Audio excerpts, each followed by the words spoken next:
Chapitre 8. Un fiacre sans cheval. Nous décidâmes de mettre le lait à l'abri dans la chambre froide de la laiterie Muller. Mais comment le transporter jusqu'au marché aux chèvres? Après une interminable discussion, Charles Benz finit par proposer d'utiliser l'unique fiacre de la ville qui appartient à un brave homme nommé Fauser. Nous nous rendîmes immédiatement dans la rue de la Gare. C'est là qu'habite le cocher, dans une petite maison derrière laquelle se trouve l'écurie. La porte était close et nous dûmes frapper à plusieurs reprises avant d'entendre une voix anxieuse demander Qui est là? C'était la voix de Max, le fils aîné du cocher. C'est moi, répondit Thomas. Mais qui est ce moi? Thomas, ouvre-nous la porte. Il y eut des chuchotements, puis Max demanda Que viens-tu faire ici? Oh, vas-tu te décider à ouvrir, oui? Cria Thomas. Nous avons besoin de ton fiacre pour emporter le lait. Mais nous n'avons pas de lait. Max finit cependant par entr'ouvrir la porte. Thomas glissa son pied dans l'entrebâillement, donna un coup d'épaule en battant, et nous pénétrâmes tous dans le couloir. Max recula, se plaça devant ses deux frères, comme pour les protéger. Ah, nous n'allons pas vous manger, leur dis-je en riant. Mais il nous faut votre fiacre. Sais-tu atteler le cheval? Max parut soulagé en constatant que nous n'avions pas d'intentions hostiles. Jeannot est malade, répondit-il. Qui est Jeannot? Notre cheval? Et qu'a-t-il donc? Demanda Marianne avec intérêt. Il tousse. Mène-nous à l'écurie, lui dit Thomas. À la suite de Max, nous traversâmes la cour et entrâmes dans l'écurie. À droite se trouvait le fiacre, une vieille calèche découverte, à gauche, le cheval devant sa mangeoire. Nous l'examinâmes. Le vieux cheval restait tête basse, sans manger, de temps à autre il toussait. Marianne lui tapota l'encolure tout en disant gentiment. Ne t'en fais pas, ça va s'arranger. Il a peut-être mal à la gorge, suggéra Charles. J'ai l'impression qu'il a chaud, dit à son tour Thomas, qui avait posé la main sur la croupe du cheval.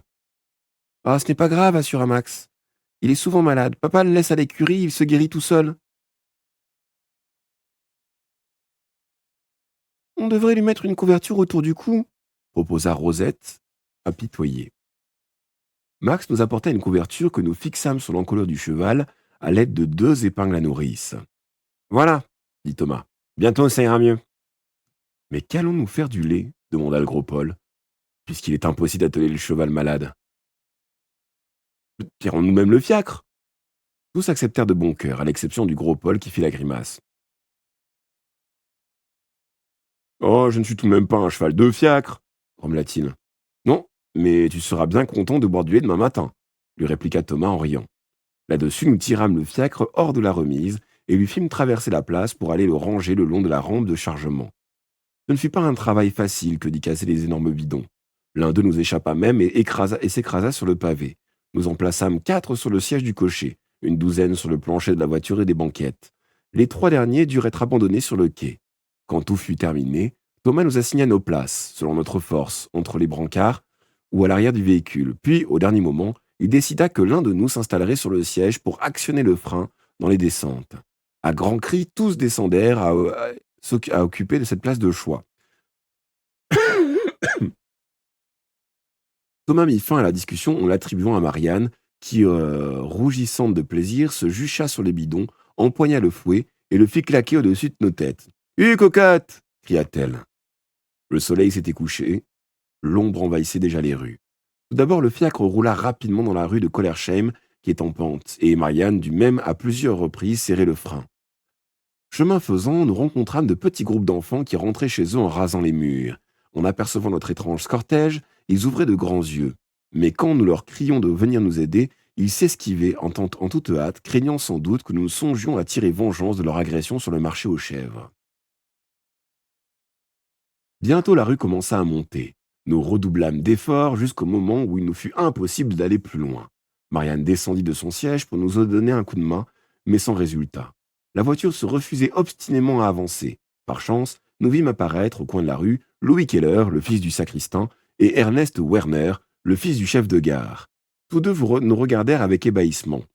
Oh, ne restez pas plantés là, comme des statues, leur cria furieusement Thomas. Venez nous aider. Ils accoururent, mais le fiacre ne bougea toujours pas d'un pouce. Enfin, nous eûmes le renfort de Fred Schluttler et de sa sœur Erna, qui nous avaient vus par leurs fenêtres. Ils pesèrent de toutes les forces sur les rayons des roues et la voiture commença à avancer par à coups. Après beaucoup de oh hiss, nous atteignîmes le sommet de la montée. Nous étions si épuisés que nous dûmes nous asseoir pour souffler sur les marchepieds du fiacre ou sur le bord du trottoir. Il faisait une chaleur accablante, de lourdes nuées d'orage montaient au ciel. Bientôt nous entendîmes le grondement lointain du tonnerre. Allons, en route, criai-je. Nous allons recevoir la douche. Nous reprîmes rapidement nos places. À partir de cet endroit, la rue de Kollersheim descend jusqu'à la grande rue. Puis il y a de nouveau une petite montée avant d'arriver au marché aux chèvres. Tout alla désormais à une allure record et bientôt nous débouchions sur la place. Elle était déserte, l'ombre était déjà devenue si épaisse que nous distinguons à peine les contours des maisons sur le ciel noir. Le sol était couvert de jouets abandonnés par les enfants. Nous traversâmes ce champ de bataille pour amener le fiacre dans la laiterie Muller. Thomas lâcha le brancard, puis, montrant d'un geste la vaste place. « Il nous faudra ramasser tout ça, hein, dit-il. Ah non, protesta Henri. Laissons-les réparer eux-mêmes leurs dégâts. Et comment veux-tu les y obliger? Nous réglerons nos comptes plus tard, mais il ne faut pas que les parents voient un tel spectacle. La honte en retomberait même sur nous. Je l'approuvai ainsi que Marianne. Moi, dit-elle, je n'ai pas envie d'être expédiée en maison de correction. Les autres enfants restèrent silencieux, mais je devinais qu'ils étaient prêts à n'importe quoi pour faire oublier leur conduite. Allons, cria Thomas, déchargeons d'abord le lait. En toute hâte, nous transportâmes les lourds bidons dans la chambre froide de la laiterie.